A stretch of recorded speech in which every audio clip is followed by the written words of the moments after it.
బాబుని ప్రొజెక్ట్ చేస్తే కష్టం కాబట్టి ఎన్టీ రామారావుని ఎదిరించిన హరికృష్ణ హీరో, పెద్దలుడు దగ్గుబాటి హీరో, ఈ హీరోలందరూ కలిపి చంద్రబాబుని హీరోగా చూడాలనుకుంటున్నారు. ఆ తర్వాత చంద్రబాబు సీఎం అయ్యాక పార్టీ ప్రెసిడెంట్ కూడా చంద్రబాబే తీసుకున్నాక ఫస్ట్ టైం ప్రొజెక్ట్ చేశారు హరికృష్ణని, నువ్వు party president, Chandrababu CM, Daggubati Venkateswararao ప్రధాన కార్యదర్శి, హోంమంత్రి. తర్వాత సీన్ కట్ చేస్తే దగ్గుబాటి పక్క వెళ్ళిపోయాడు, హరికృష్ణ పక్క వెళ్ళిపోయాడు, చంద్రబాబు నాయుడు లీడ్ రోల్. దాన్ని సమర్థిస్తా మళ్ళీ అది కుటుంబం అని జనం అందరు తిట్టుకుంటారు కాబట్టి ఈ పని చేశారు చంద్రబాబు. అలా కన్విన్స్ చేసింది మీడియా.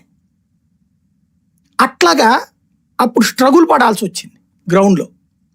ఆ ఎన్టీ రామారావు తిడతాం ఇవన్నీ కూడా. ఇవాళ అసలు ఆ ప్రాబ్లం లేదు కదా, స్మూత్గా అధికార మార్పిడి జరిగిపోతుంది.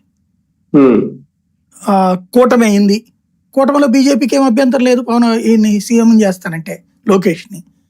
పవన్ కళ్యాణ్తో కొంత అభ్యంతరం ఉంటుందేమో అనుకున్నారు. పవన్ కళ్యాణ్ కూడా ఇప్పుడు ప్రతి మీటింగ్ లో ప్రత్యేకించి లోకేష్ గురించి మాట్లాడుతున్నారు. Then he accepted him. అలాగే అన్నా తమ్ముడు అని మాట్లాడుకుంటున్నారు. ఆ విధమైనటువంటి గౌరవాన్ని ప్రదర్శిస్తున్నాడు లోకేష్, ఆ విధమైన ఆత్మీయతను ప్రదర్శిస్తున్నాడు పవన్ కళ్యాణ్. దెన్ అక్కడ అడ్డాలు తొలగిపోయినాయి. కార్యకర్తలు ఆల్రెడీ లోకేష్ని సీఎం అనుకుంటున్నారు అతన్ని.